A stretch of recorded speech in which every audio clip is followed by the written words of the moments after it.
రజనీకాంత్ మొన్న ఒక భాషకి సంబంధించి 100 రోజుల ఫంక్షన్ ఇష్యూ గురించి మాట్లాడుతూ మొన్న ఈ మధ్యన ఒక ఇంటర్వ్యూలో మాట్లాడతా ఏదైతే జయలలితకి ఆయనకి గొడవ రావడానికి కారణం భాషా ఫంక్షన్లో అప్పుడు ఉన్నటువంటి ఒక మంత్రి ఆ మంత్రిని పక్కన పెట్టడం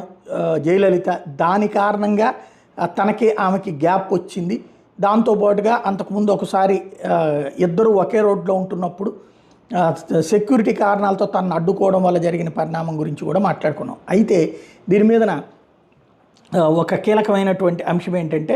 సీనియర్ జర్నలిస్ట్ మూర్తి గారు ఎవరైతే ఇట్లాంటి అంశాలకు సంబంధించి ఆ రోజుల్లో అవగాహన ఉన్నటువంటి ఆయన చెప్పుకొస్తున్నది ఏంటంటే ఇది అసలు కంప్లీట్ ఫాల్సు, ఆయన ప్రచారానికి వాడుకోవడానికి చేసినటువంటి ఇష్యూ తప్పించి మరేం లేదని చెప్తున్నారు. దీనికి డీటెయిల్డ్గా ఆయన చెప్తున్నటువంటి కారణం ఏంటంటే